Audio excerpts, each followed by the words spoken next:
Firstly, David, congratulations on the 4-0 win today. How did you see the game? Hard fought. I thought we were good in large spells of the game. There was others where probably flattened out a little bit, but we got goals at good times. I asked the players for a fast start, and again, going in at half time 2-0 up gave us that fast start. People talk about fast starts, and again, explaining that, people think a fast start is when you're 2-0 up after 6-7 minutes, which it is, of course, but we wanted to be on top of the game. I thought we were dominant for large spells. Ballymena again came out in the second half and made it really difficult for us, and for about 8-10 minutes of the second half I was questioning my words and my wisdom and my team talk at half time, because I'm not sure what we were trying to do. I understood what we were trying to do, but I couldn't work out what we were doing.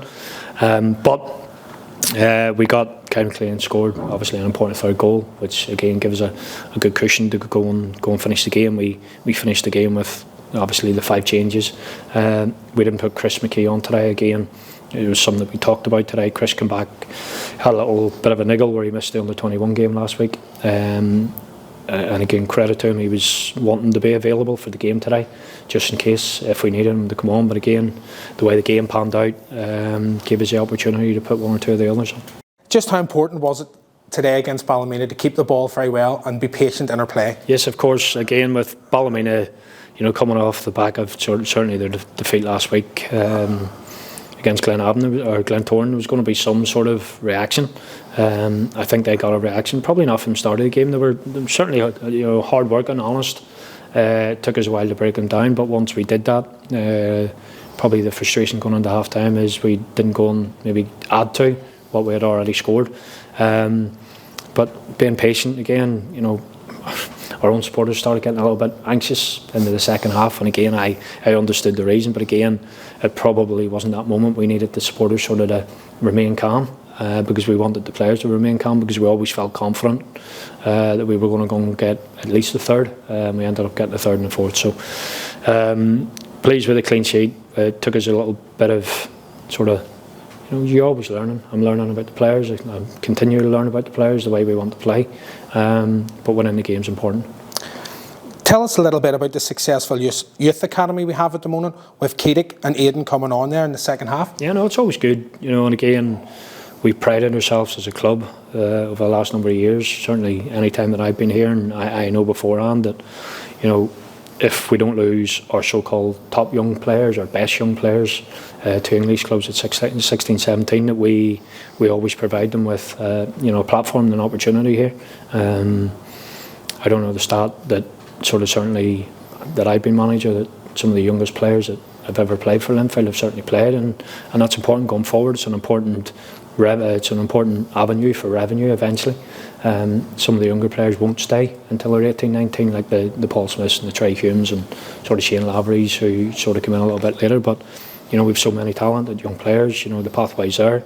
And again, when we sign any of the younger players like an Aidan Doherty, and obviously Keelik isn't sort of at the eligible age that we would sign, or of course he'd be one of our top young players. But there's many more. There's a lot of work goes into it and around the background. We've good people in good areas and around the 20s, 18s, 16s in the academy, and that's, as I said to you, the most important thing going forward is not only the here and the now, 1 or 2 sort of breaking into, but it's a huge avenue to bring revenue in the football club. Have you an update on the progress of a few of the players coming back from injury at the moment? Yeah, some of them are going well. Again, probably 1 or 2. Certainly, Robbie's been, pushing to get back. He's not quite there yet. But great credit to him over the 9-10 months that he's been injured. He's got himself in fantastic condition.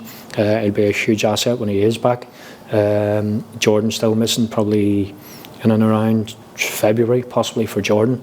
Ryan Mackay, who again's come in, done pretty well for us, picked up an injury that we didn't think was as bad at the time, but again he's probably missed the last 8-9 weeks. Making good progress, should be back in and around sort of Christmas time. Who else we got? Stevie Fallon. Again, making good progress. Had a minor operation on his ankle a number of weeks ago. And they're all sort of due. They're all due in and around the same sort of time. And been on record of late to sort of say we've probably been one or two probably light in and around the squad, so it's important that not only do the younger players gain and get the experience now, because we're going to need them in the long term, but we also get one or two of the more senior players back who are missing at the minute. Just how much of a boost will that give yourself and the squad, having these players back available for selection? Huge. Because again, obviously January, there may be some business done, but the likelihood is at the minute with the 2-3 players hopefully coming back in and around, there'll be like 2 or 3 new signings coming back in with the length of time that they miss. So I don't foresee at the minute probably, you know, the budget being stretched or whatever else that we're looking. But you know, who knows? Big 2 derby up next on Friday night. Your thoughts on the game? Yeah, looking forward to it. We were over at the Oval a number of weeks ago.